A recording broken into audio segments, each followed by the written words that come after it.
Toutes et à tous, j'espère que vous m'entendez bien. Veuillez m'excuser pour, les quelques minutes de retard, du fait de réglages techniques. Donc est-ce que vous m'entendez bien? Est-ce que juste vous pouvez me le dire dans le chat, pour que je puisse commencer, pour être bien sûr?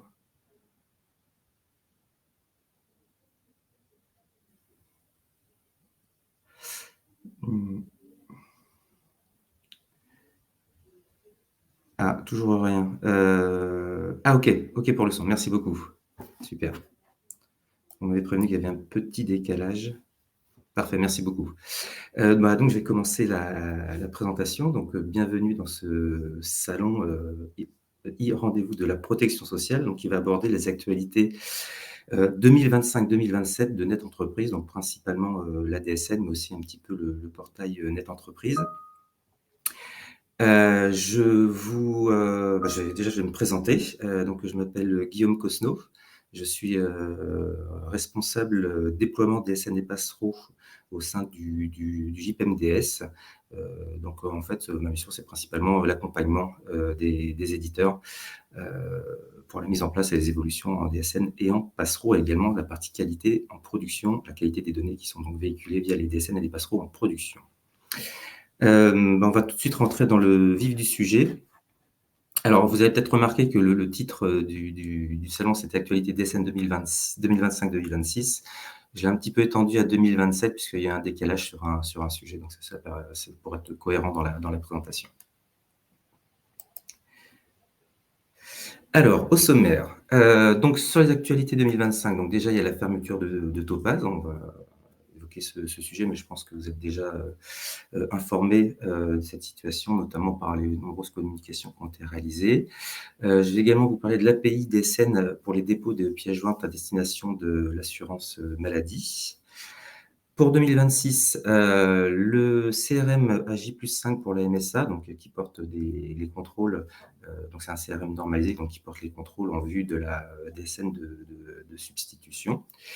Je vais aborder bien entendu la DSN de substitution pour le régime général. Un point sur Trigone, donc le portail, Net Entreprise, avec les évolutions qui sont envisagées, qui sont même d'ailleurs en cours de développement. L'intégration de la CAVEC, donc un sujet un petit peu plus, de niche, on va dire, hein, puisque c'est la caisse d'assurance vieillesse pour les experts comptables.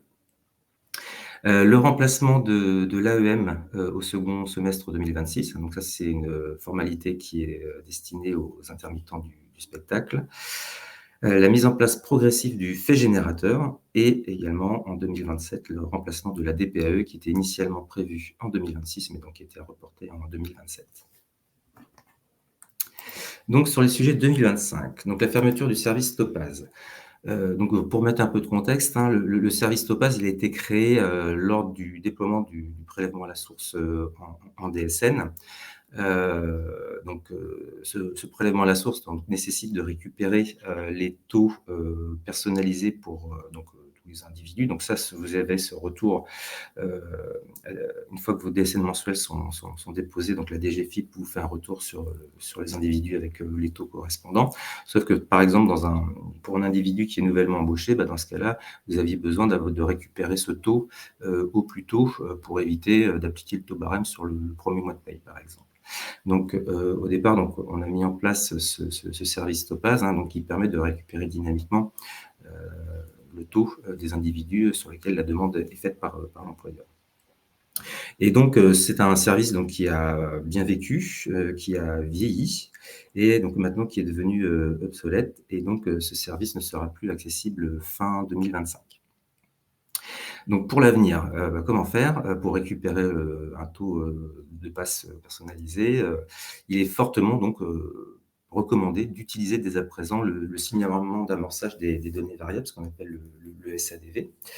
Ce SADV, va vous permettre dans différentes situations, notamment dans le cas qui nous intéresse, je pense, le plus aujourd'hui, c'est dans le cadre d'une embauche,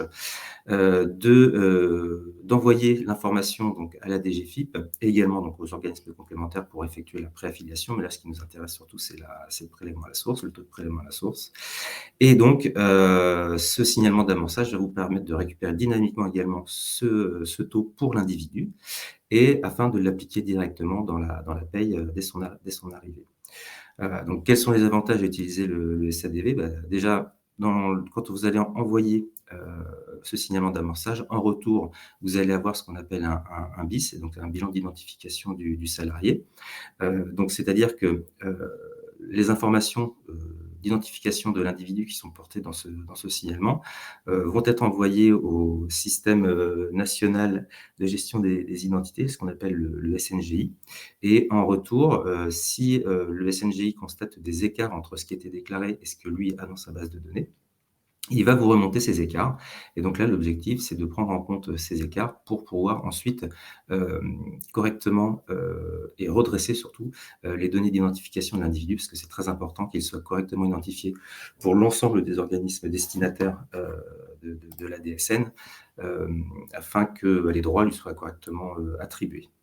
Donc il permet bien entendu de récupérer ce taux-pass, hein, dans un compte rendu métier qui lui est dédié, et donc, comme je vous le disais également, d'ouvrir, donc de préaffilier, l'individu, à l'organisme complémentaire, au contrat qui est lié donc avec l'entreprise, heu, directement. Donc ça lui permet également donc déjà d'être préaffilié, que l'organisme complémentaire, que ce soit prévoyance mutuelle ou assurance, hein, lui demande des compléments, d'information, typiquement, ses ayants droit, enfin ce genre de choses-là, et également de lui délivrer plus rapidement sa carte de tiers-payé.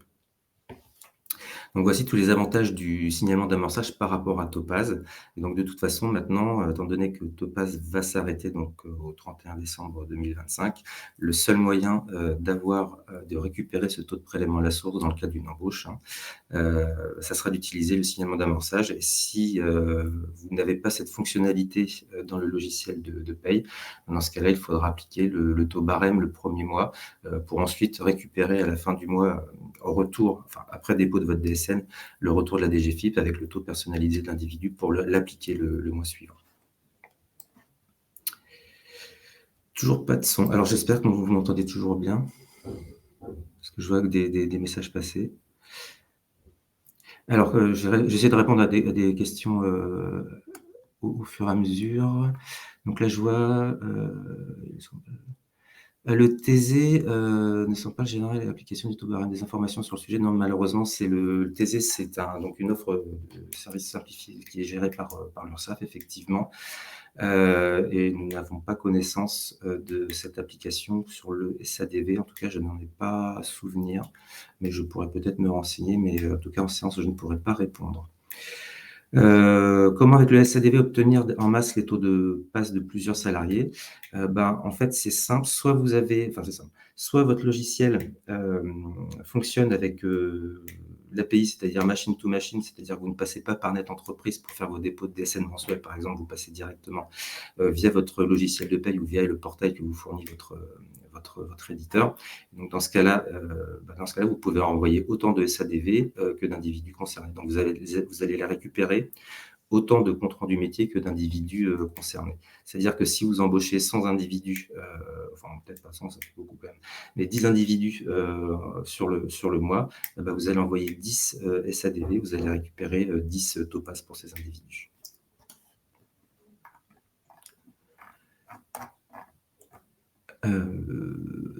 Très bien. Quelles sont les conséquences des codes suivants sur le montant des cotisations? Alors, je ne sais pas quels sont les codes suivants par contre, donc je ne vais pas pouvoir répondre à cette question, je suis désolé. Donc du coup, je vais continuer sur le deuxième sujet. Donc il y a l'API DSN, bah, je reviens juste sur la dernière petite question avant de passer à la suivante, enfin au thème suivant. Préaffiliation aux organismes, tous les organismes sont référencés. Tous les organismes sont référencés, oui, et cette référence est accessible, sur le portail NetEntreprise, dans la pastille, DSN, et une fois que vous êtes rentré mais ça, on est sur les pages publiques, hein, pas sur, votre compte privé, c'est vraiment sur les pages publiques du compte NetEntreprise. Et donc dans ce cas-là, une fois que vous rentrez sur la pastille DSN, vous allez avoir une autre pastille, table de nomenclature, table de référence, et dans ces tables de référence, il y a les tables des assureurs, des mutuelles et de la prévoyance, ainsi que les délégataires de gestion. Et dès lors que, l'organisme complémentaire est référencé, dans ces tables, ça veut dire que, ça fonctionne avec la DSN.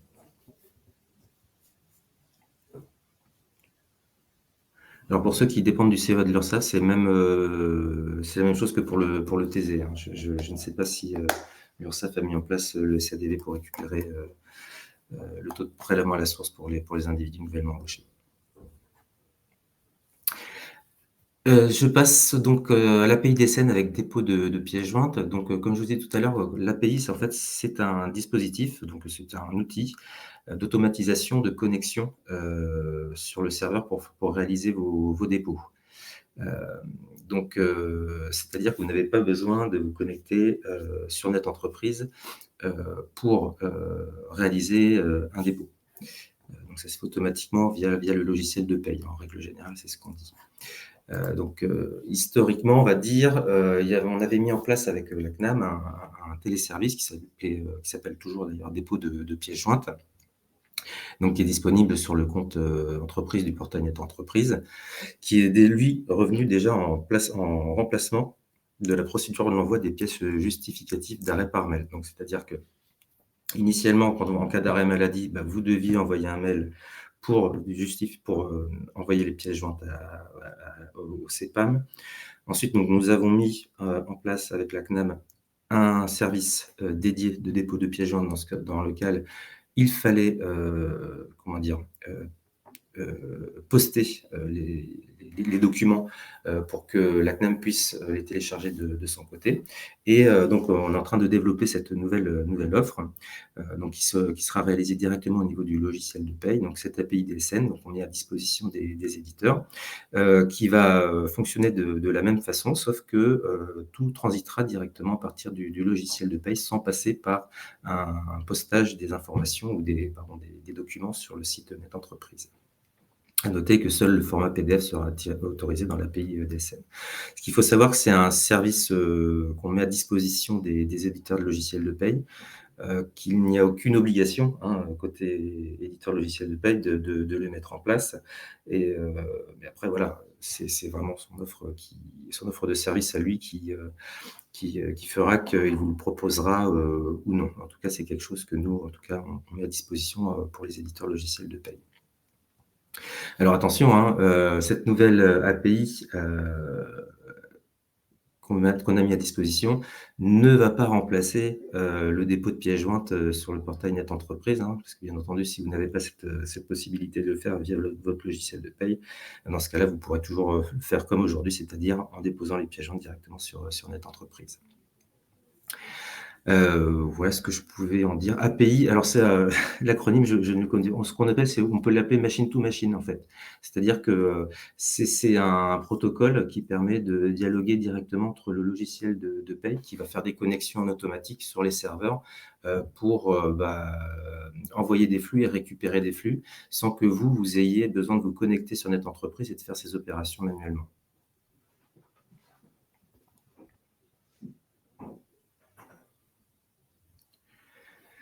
Donc voilà ce que je voulais vous proposer. Oui, mais M2M, c'est ça, machine to machine.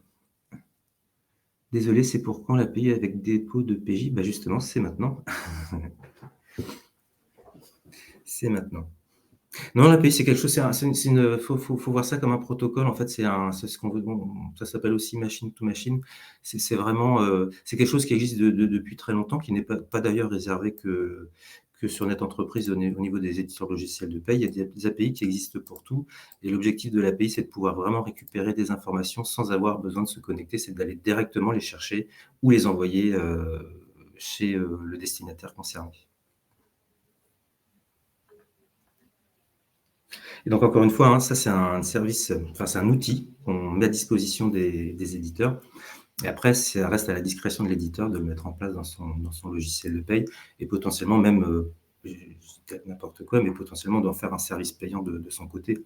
Ça sera, c'est la relation contractuelle entre, l'éditeur et son client qui fait foi ensuite. Alors pour l'instant, l'API, pour l'instant, ça fonctionne que pour la CPAM. En tout cas, l'API, pièce jointe, on ne s'interdit pas de faire d'autres API sur d'autres, fonctionnalités, hein. Il y a pas de on n'a pas de réserve là-dessus. Ça dépend en fait des feuilles de route et des plannings, et des charges en fonction de ce qui nous est, réservé, par sur d'autres sujets.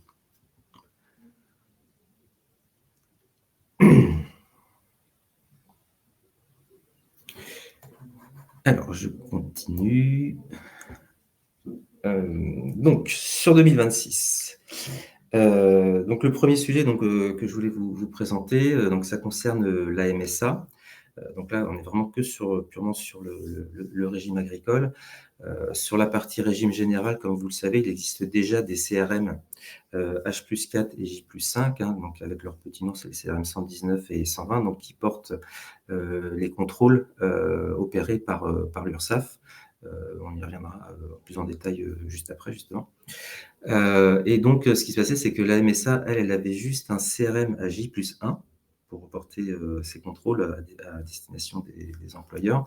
Et dans un cadre d'harmonisation avec le régime général et notamment aussi, dans la préparation de la DSN de substitution, il était nécessaire, que la MSA, se mette en ordre de marche pour, vous poster en fait les résultats du contrôle avec, ce CRM à J+5 qui a un mode de fonctionnement qui, diffère très légèrement du CRM H+4 puisque le CRM H+4 lui porte des contrôles sur le mois courant, tandis que le J+5 lui va porter des contrôles sur une période plus large. Et donc il était, nécessaire, voire obligatoire que la MSA se mette en ordre de marche pour générer ce CRM dans le cadre, de la mise en place de la DSN de substitution mais qui n'arrivera pas en 2026, mais en 2027. Mais bon, on va plutôt s'attarder sur la décennie de substitution de l'URSSAF. Donc, par rapport à ce que je viens de vous dire, je vous ai déjà dit pas mal d'informations qui étaient déjà sur ce slide. Donc là, c'est les rappels côté URSSAF. Donc, vous avez 2 CRM, donc compte rendu métier, ce qu'on appelle maintenant normalisé. Ces comptes rendus métiers normalisés sont une évolution qui sont apparus il y a 2 ans, je crois. L'objectif des CRM normalisés, pour vous remettre un peu de contexte, c'est que côté logiciel de paye, les informations qui sont portées sur ce CRM normalisé soient le plus facilement intégrables dans le logiciel de paye. C'est-à-dire qu'au lieu d'avoir un affichage simple des erreurs qui sont constatées, en fait, ces erreurs peuvent être remontées plus profondément dans le logiciel de paye et aller jusqu'à pointer le dossier du salarié sur lequel il constatait une anomalie. C'est pour ça qu'ils ont été créés, ces CRM. Ah, j'ai essayé de parler plus fort, on s'entend de loin, je vais me rapprocher. Je disais donc un CRM 119 qui est donc émis dans les 4 heures, donc pour corriger des anomalies au plus tôt pour éviter de faire une régularisation le mois suivant, hein. Bien entendu, si vous avez la possibilité de faire cette régularisation avant la date d'échéance. Donc c'est pour ça qu'on a mis un CRM en place dans les 4 heures. Et sinon, un CRM 120 qui lui arrive dans les 5 jours avec donc comme je disais, une période plus large de contrôle. Donc, côté MSA, donc il existait un CRM, mais lui, il était à J+1 et donc l'objectif, c'était, comme je le disais, de se mettre en ordre de marche pour avoir un même fonctionnement que l'URSSAF dans le cadre de la préparation de la décennie de substitution. Donc, les contrôles qui sont opérés, ce sont des contrôles sur des assiettes ou des montants de cotisation, notamment sur la CSG-CRDS, sur la réduction générale, là, sur à titre d'exemple, hein, sur les taux de cotisation qui sont erronés ou non, avec des comparaisons d'assiettes de montants agrégés, hein, donc qui sont portés par les blocs 22-23, notamment 23, et les assiettes déclarées dans les AMAI nominatifs, dans les bases assujetties, pour faire un rapprochement entre les deux, pour que, au final, le total soit des deux côtés agrégé et côté nominatif, soit le même.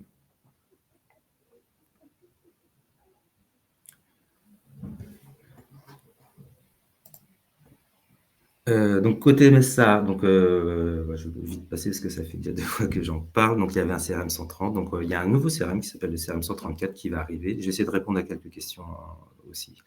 Et donc les nouveaux contrôles, c'est surtout de la cohérence entre les déclarations et les référentiels prévoyance agrégats. Donc ça, c'est effectivement, c'est que sur la partie prévoyance. Et également quelques nouveaux contrôles qui vont arriver. Donc en fait, ces contrôles, ils arrivent par vague, hein. Ça, je sors un peu du contexte, mais c'est juste pour vous expliquer comment ça fonctionne.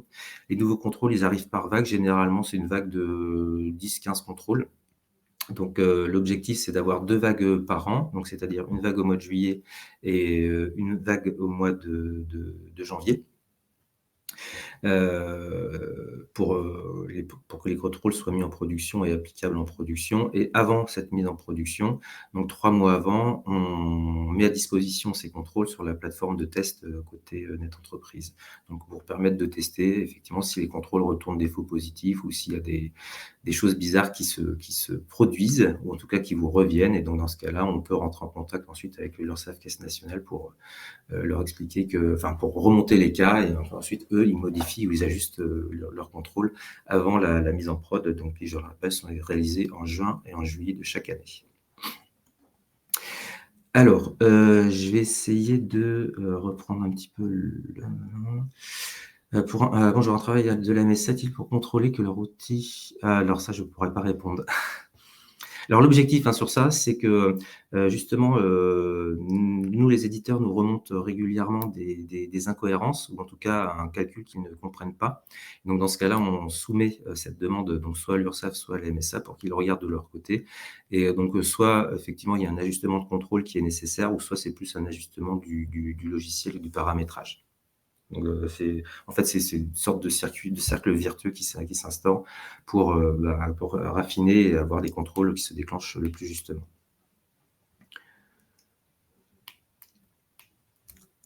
Alors sur la partie, nom des fichiers, alors non, il y a pas du tout d'évolution. Effectivement, c'est chaînes de lettres et de chiffres, barbares qui sont, difficiles à retrouver. J'imagine que c'est pas facile. Après là-dessus, peut-être, ça sera peut-être plus à faire côté éditeur et logiciel de paye. Mais en tout cas de notre côté, non, ce n'est pas prévu. Ce sont nos identifiants techniques, en fait. Je reçois les CRM 120 pour 3 établissements sur 4, mais je ne reçois pas celui du siège social. Pourquoi? C'est une très bonne question et c'est assez étonnant. C'est possible qu'il y ait un souci parce que peut-être si vous alors c'est peut-être, pas du tout la cause, hein, mais s'il y a un fractionnement qui est utilisé, au niveau de vos DSN, je crois qu'en fait, les CRM, bah non, ça remonte bien pourtant. Non, non, je vous dis une bêtise. Non, non, je ne comprends pas pourquoi. Je ne sais pas pourquoi. Dans ce cas-là, il faut faire une demande de support sur Net Entreprise pour voir ce qu'il se passe. Là, j'ai pas de raison sous la main. Peut-on avoir le document? Donc, je pense que oui, il sera diffusé. Nous sommes affiliés à la CEPA, mais certains de nos salariés sont ressortissants à la MSA. Nous devons faire des attestations manuelles à la MSA. Pourrait-on faire autrement? Ce qui est assez bizarre, c'est que la MSA accepte très bien. Donc là, j'imagine que vous parlez des arrêts de travail, des signalements d'événements arrêts de travail. Ça fonctionne très bien, que ce soit à la CNAM ou à la MSA. Donc on est bien sur des arrêts de travail de type arrêt maladie, paternité, maternité. Les temps partiels thérapeutiques, pour l'instant, ne sont pas gérés encore en DSN. Donc, mais normalement, ça devrait fonctionner. Donc, et depuis quelques années, ça fonctionne d'ailleurs depuis quelques années. Comment corriger les anomalies avant qu'elles arrivent sur PEPS de la CNRACL? Donc effectivement, on connaît bien PEPS. Ben alors ça, j'imagine que PEPS, lui, est alimenté une fois que la date d'échéance est dépassé, donc j'imagine qu'il est alimenté après la date d'échéance. Donc, l'objectif, c'est de corriger et de faire retourner une paye avant la date d'échéance et de redéposer cette DSN avant la date d'échéance. On annule et remplace. Pour la DSN de substitution, il n'y a bien que 2 points de contrôle. Oui, on va y revenir tout à l'heure. Est-ce que le CRM 119 du mois reprend les anneaux du CRM 120 du mois précédent si elles n'ont pas été corrigées? Non, le CRM 119, lui, de mémoire, il ne regarde que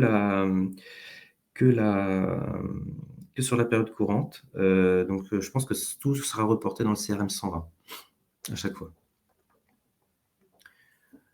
Une amélioration y a-t-il une amélioration pour les bases négatives? Écoutez, on va bientôt avoir un atelier, je crois que c'est même demain ou après-demain, sur ce sujet-là avec la mission interministérielle, l'Urssaf et la MSA.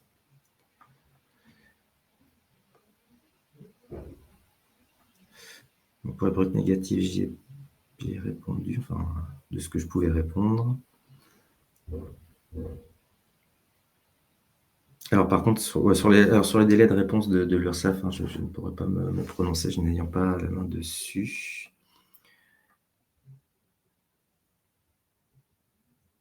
Ah, alors comment gérer les anomalies concernant le MNS, sachant que le prestataire de logiciel est OK, avec le paramétrage du calcul?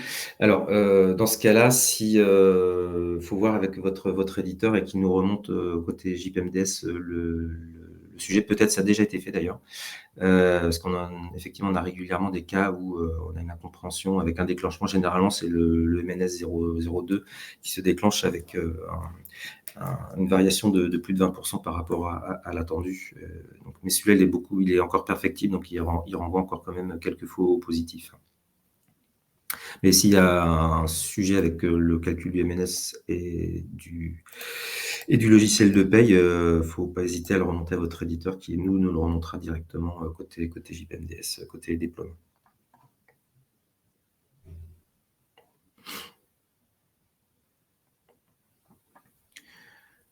Non, non, les brutes négatifs, pour l'instant, l'URSSAF les bloque, toujours. L'objectif de la réunion, c'est justement de voir les cas, en fait, où il y a vraiment un brut négatif et voir, comment enfin, où il y a un brut négatif qui est supposé être, calculé. Et donc, c'est justement voir ces cas, avec l'URSSAF et la mission interministérielle pour voir comment on peut les adresser, de notre côté.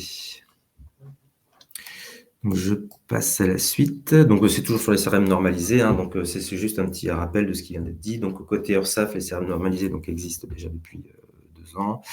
CRM 119 H+4, donc, qui permet justement d'avoir l'information pour pouvoir faire un recalcul de paye et un dépôt de DCN en annulant en place avant la date d'échéance, et un CRM 120 après la date d'échéance. Donc, dans ce cas-là, il faudra faire des régularisations le mois suivant.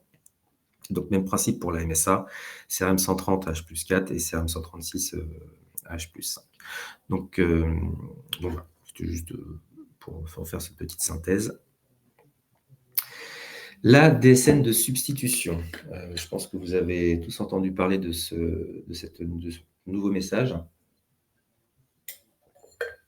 qui est généré par cette DSN, hein, qui est générée par l'URSSAF. On va rentrer plus en détail sur la cinématique et comment ça marche et pourquoi. Alors, au niveau de la DSN de substitution, donc déjà pour rappel, le référentiel de contrôle déclaratif de l'URSSAF comporte 3 catégories, donc des contrôles sur les données agrégées, des contrôles sur les données individuelles et des contrôles, ce qu'ils appellent DIDA, donc une cohérence pour savoir si, typiquement, la somme de mes données individuelles sont égales à la somme, de la donnée agrégée. Donc ça, c'est juste pour la place. Ça, c'est les contrôles qui sont portés sur les CRM, normalisés, 119, 120. Dans le cadre, de la DSN de substitution, donc là, on parle bien que du régime général sur 2026. Sur 2027, ça sera exactement le même processus, mais côté régime agricole. Mais là, pour l'instant, le principal, c'était vraiment, en tout cas, ce qui est important, c'était de vous présenter comment ça fonctionne déjà en premier pour le régime général, parce que ça arrive dès 2026. Donc l'URSSAF, elle a mis en place des contrôles, donc pour restituer des écarts aux déclarants. Alors parfois, il y a des faux positifs, hein, il y a pas de le sujet n'est pas là.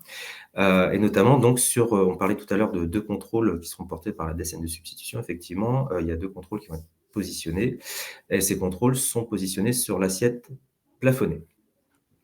Uniquement sur l'assiette plafonnée pour les temps pleins et les temps partiels. Donc, en fait, ce sont 2 contrôles qui sont, notés d'ailleurs dans la matrice, des contrôles qui est disponible sur notre entreprise.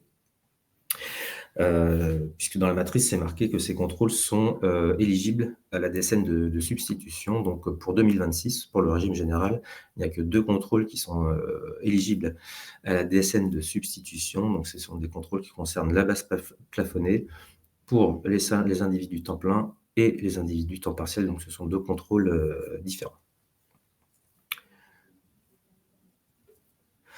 Donc à défaut, donc avant que cette DSN de substitution, ne soit émise, il y a plusieurs étapes. Donc déjà, il y a une correction qui est attendue, au mois le mois par rapport, aux anomalies qui sont remontées par l'URSSAF. Une fois que, c'est l'année, enfin, on va dire l'année civile est écoulée, l'URSSAF va envoyer sur le mois de mars, un compte rendu, un CRM de rappel, un compte rendu métier de rappel annuel, qui lui va reprendre toutes, les anomalies non corrigées, sur, l'année, civile, précédente. À partir de là, je vais peut-être avancer parce qu'il y a un schéma après qui est plus clair. Oui, c'est plus clair comme ça avec le schéma. Donc, vous faites vos DSN de janvier à décembre 2025, donc c'est ce qui se produit cette année. Vous avez au regard ou non, des anomalies qui sont remontées par les comptes rendus métiers, 120 de l'URSSAF, donc à J+5. Vous faites vos corrections et toutes les corrections qui n'ont pas été prises en compte, avant, la production de la DSN de rappel, en fait, ce qui va se passer, c'est que, toutes ces anomalies non corrigées, elles, vont être portées par ce CRM de rappel, qui est le CRM 124, qui vous sera émis, entre mars et avril, 2026. Sur l'ensemble des anomalies qui seront, recensées par ce CRM de rappel annuel, peut-être certaines sont justifiées, d'autres sont injustifiées. Donc dans ce cas-là, ce qu'il y a, c'est qu'il y a une phase de quelques mois, enfin de 2 mois, pour, vous rapprocher de votre URSSAF pour, contester ou non, l'anomalie.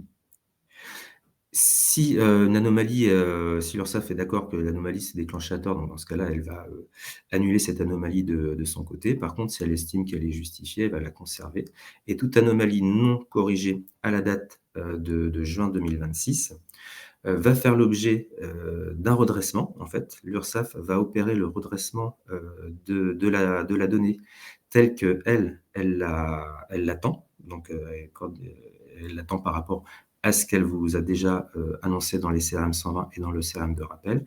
Et si, en fait, les anomalies sont non corrigées, l'URSSAF va prendre la main pour faire la correction de cette anomalie et corriger directement, cette information dans son système d'information et va également envoyer cette information aux organismes concernés, à savoir, la CNAV, l'assurance vieillesse de base et la retraite, complémentaire. Pour justement aussi que ces 2 organismes puissent bénéficier du redressement de ces informations qui, encore une fois, portent sur les bases plafonnées et déplafonnées uniquement pour le moment. Et une fois que cette décenne de substitution, aura été, réalisée par l'URSSAF, l'URSSAF émettra ce qu'on appelle un CRM, post-substitution, qui sera pas du tout un CRM à prendre en compte, enfin, à prendre en compte, ce sera juste en fait un CRM qui vous informera des redressements qui ont été opérés par l'URSSAF sur les données. Donc du coup, ça ne sera pas quelque chose à prendre en compte en tant que tel dans le logiciel de paye, puisqu'en fait, ces informations ont déjà été redressées dans les bases des organismes destinataires, donc qui sont l'URSSAF, la CNAV, la MSA en 2027, mais pas pour tout de suite, et donc l'Agirc Arrco. Alors, j'essaie de reprendre quelques questions. Alors, pour revenir aux aides sociales, effectivement, il y a toujours un problème qui est lié aux IGSS. Donc, il y a un nouveau calcul qui a été opéré par l'URSSAF, hein, en collaboration avec le JPMDS, mais il y en aura toujours en fait, on n'arrive pas à avoir, on peut pas avoir, tout à fait le même calcul, qui est opéré par le logiciel de paye, puisqu'en fait, en DSL, on n'a pas toutes les informations nécessaires pour avoir un calcul correct du montant d'aide sociale. Donc, c'est pour ça qu'on a une approximation et on se base sur cette approximation avec, une variation, de tolérance qui est donc, dans tous les cas pour le MNS 002 de 20 et donc quand cette, variation dépasse les 20 donc là, il y a une suspicion d'anomalie et donc c'est pour ça que l'URSSAF remonte, une anomalie dans son compte rendu, métier. Mais potentiellement, c'est peut-être, totalement justifié qu'il y a une variation de plus de 20 dans certains cas. Mais la partie IJ, oui, effectivement, en fait partie des cas qui sont un petit peu, délicats, à traiter vis-à-vis sur ce contrôle. La décenne de substitution est-elle obligatoire pour 2026? Alors, elle va être, obligatoire, mais en fait, vous n'avez rien à faire, c'est l'URSSAF qui va la générer. C'est l'URSSAF qui va générer automatiquement cette décenne de substitution, en fait. Donc vous, en tant qu'employeur, vous ne ferez rien du tout, c'est l'URSSAF qui va prendre la main et ensuite qui vous informera qu'elle a réalisé, les opérations, qu'elle estime nécessaires pour redresser, notamment les assiettes des plafonnés et déplafonnés.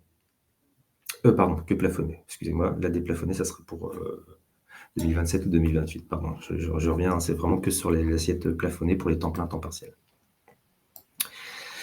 Tout.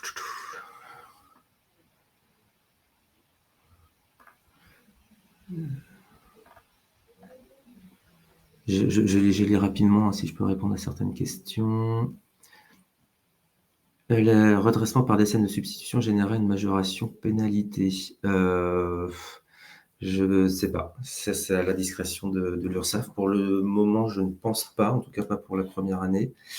Je ne pense pas. Mais ça, c'est encore une fois, je ne peux pas répondre avec certitude à cette question, sauf l'URSSAF pourrait répondre à cette question. La décenne de substitution est également pour les collectivités territoriales. Alors, Didier, j'ai un petit doute par rapport à ce que tu as marqué. Pour moi, en fait, alors effectivement, les employeurs de la fonction publique et de la fonction publique territoriale ne sont pas concernés par la décenne de substitution du régime général, sauf que dans la fonction publique territoriale, ils font beaucoup appel à des contrats de droit privé.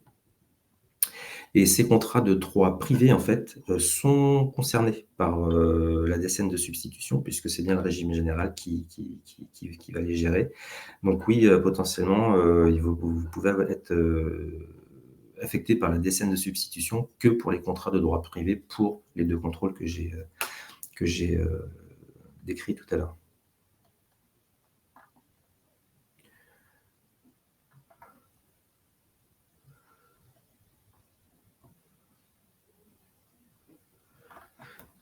Me permettre de continuer.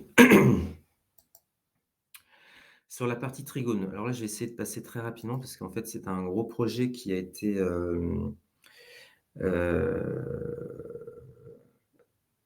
engagé depuis déjà quelques temps de notre côté pour vous mettre à disposition un nouveau portail Net Entreprise avec une ergonomie améliorée et des services et de la visibilité aussi également améliorée des services de gestion sur ce portail amélioré également. Mais je vais passer assez rapidement sur ce sujet-là, puisqu'en fait, c'est en cours de développement. Pour l'instant, en fait, il y a encore des ajustements ou des évolutions qui peuvent affecter la présentation là, que je me prépare à vous faire. Donc, c'est pour ça que je ne voudrais pas non plus vous dire des bêtises sur des évolutions dont je n'ai pas encore connaissance, donc potentiellement qui peuvent rendre caduques certaines informations de la présentation. Alors non, c'est que les contrats de droit privé qui sont concernés.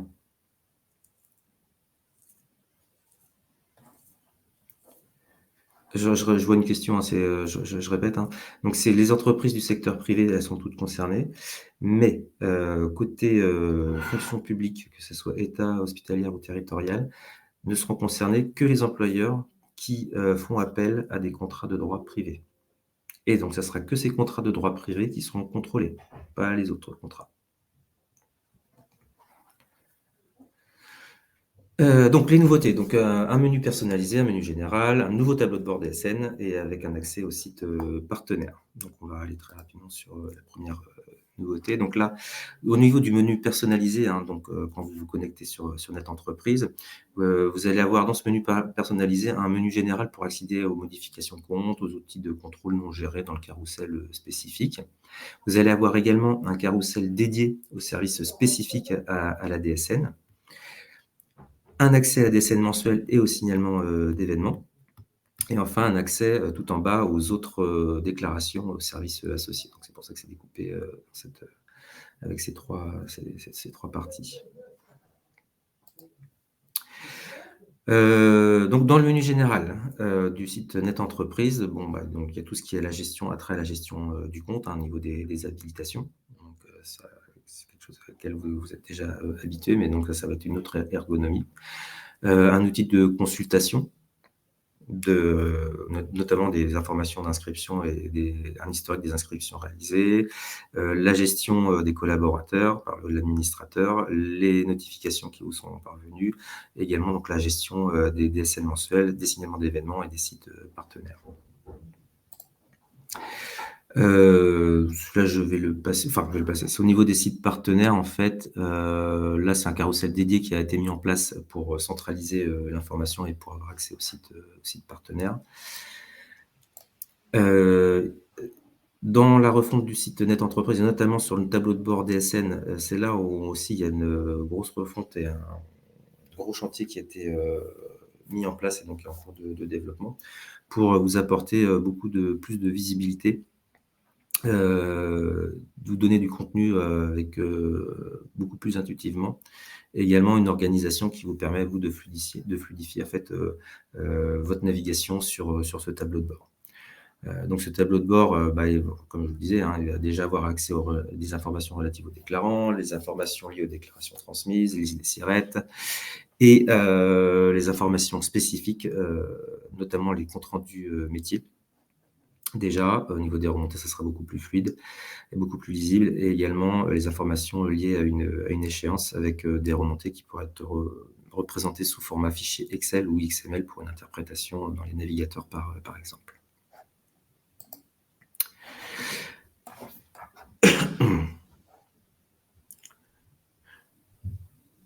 Alors je me permets, je fais quelques pauses, hein, excusez-moi, je lis en même temps les informations dans le chat, les questions, mais après il y a des questions qui sont peut-être un petit peu plus pointues et c'est peut-être un peu compliqué d'y répondre en séance.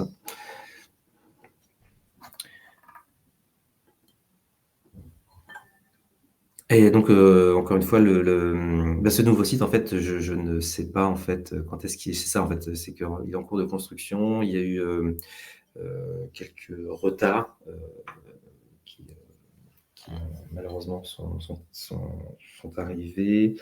Et donc là, on avait fait une phase de test, pardon, de recettes qui était prévue, mais qui était retardée. Donc pour l'instant, je ne peux pas vous répondre si ça sera sur 2026 ou 2027. Logiquement, plus 2026, fin 2026 peut-être. Mais je ne sais pas, je n'ai pas cette information en fait. Ça dépendra vraiment de la qualité des tests et de la recette qui sera réalisée pour vous mettre en place et en production ce site sans bug, en tout cas avec le moins de bugs possible pour que vous ne soyez pas, vous ne soyez pas ennuyés au quotidien en consultant le site Net Entreprise. Au niveau de l'intégration de la CAVEC, donc comme je disais tout à l'heure en début, en introduction, la CAVEC, donc c'est la Caisse d'assurance vieillesse des experts comptables. Donc c'est un nouveau partenaire, hein, donc qui est venu se greffer à la DSN, avec donc pour objectif de recevoir les cotisations des experts comptables, que le traitement en soit fait par la CAVEC et qu'elle remonte ensuite à ces experts comptables, donc pour eux, les anomalies constatées sur les déclaratifs. Donc, initialement, donc pour rappel, hein, on va peut-être pas s'appesantir sur ce qu'est la CAVEC et pourquoi elle a été créée. Donc voilà, c'est la caisse des retraites et de prévoyance des experts comptables et des commissaires aux comptes. Donc, le système actuel, avant que la CAVEC soit branchée donc, derrière la DSN, elle est informée de l'affiliation d'un nouvel individu par un formulaire papier rempli par l'employeur. Donc, on est encore sur du papier. Ensuite, l'employeur procède à chaque mois à une retenue de salaire sur ses cotisations. Effectivement, ce sont des retenues qui sont faites pour des appels de fonds, on peut l'appeler comme ça, qui sont faits auprès des experts comptables et des commissaires aux comptes. Donc la CAVEC a souhaité donc substituer en DSN ces procédures bilatérales qui sont chronophages et puis un petit peu obsolètes, et donc permettent également le recouvrement des cotisations et l'alimentation des droits à la retraite. Donc c'est pour ça qu'on a mis en place avec la CAVEC, hein, un flux DSN mensuel à compter de janvier 2026. Et donc pour plus d'informations, hein, tout est détaillé, mais ça c'est plus peut-être pour la partie éditeur sur comment paramétrer le logiciel de paye pour cette population-là. Donc je ne sais pas si vous avez des questions particulières sur la CAVEC. Donc c'est juste c'est un nouveau partenaire qui est venu se brancher derrière la DSN, comme d'autres partenaires viendront potentiellement se brancher dans les années à venir. Donc c'est une nouvelle population qui sera déclarée dorénavant en DSN, en tout cas pour la partie affiliation et recouvrement des cotisations.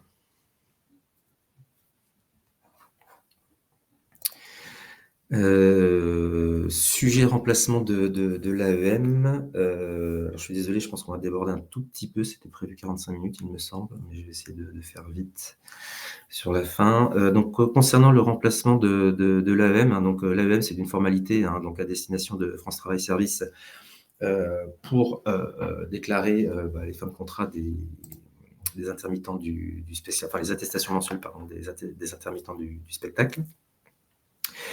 Donc on a travaillé, depuis déjà quelques années avec, France Travail, sur ce sujet-là. Donc, actuellement, il y a une phase d'expérimentation, qui est réalisée avec, quelques éditeurs et quelques déclarants, donc avec une montée en charge progressive, avec, pour objectif, donc, le process il est plutôt bien cadré.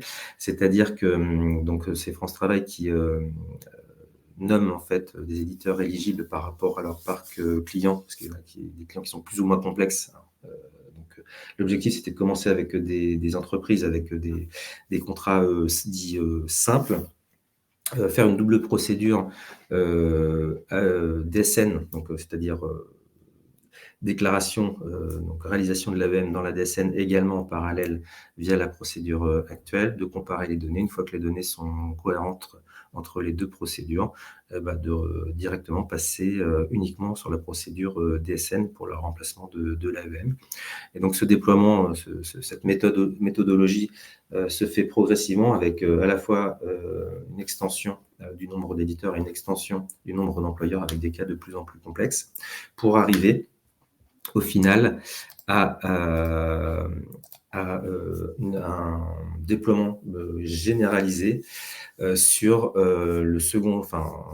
début du second semestre 2026. Donc, c'est-à-dire que tous les employeurs réaliseront à partir de juillet 2026 l'AEM via la DSN. Alors, il restera peut-être que quelques reliquats et je pense que France Travail ne fermera pas l'ancien canal, puisque de toute façon, il y a peut-être des cas qui sont non passants. Donc, il y aura les deux canaux qui seront ouverts, mais bien entendu, il faudra privilégier pour la simplicité et pour le gain de temps de passer par la DSN, puisque tout sera automatisé.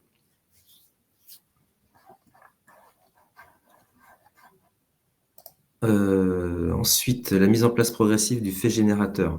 Alors le fait générateur, hein, qu'est-ce que c'est? Donc c'est quelque chose qui a été décrit dans le BOSS depuis déjà quelques années. Donc ça constitue le moment précis où une cotisation sociale devient exigible et doit être déclarée, et il correspond à la période de travail qui donne droit à la rémunération et non à la date de son versement. Voilà, une fois que ça c'est dit, il y a quand même beaucoup de choses derrière qui sont compliquées à gérer, et notamment tout n'est pas encore sec, et c'est ce que je voulais justement vous montrer dans cette présentation. Alors je suis désolé, c'est un peu petit, hein, mais en fait ce qui se passe, c'est qu'il y a des fiches consignes qui sont déjà existantes et qui doivent être... Ah mince, j'ai perdu ma présentation.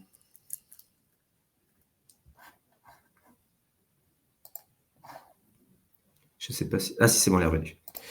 Pardon, excusez-moi. Donc il y a des fiches consignes qui existent et qui doivent être mises à jour pour justement prendre en compte le fait générateur, et d'autres qui n'existent pas. Et donc là, l'objectif, c'était Alors logiquement, oui, à la question, le fait générateur va résoudre le souci de brut négatif. Alors peut-être pas tous, mais en tout cas certains.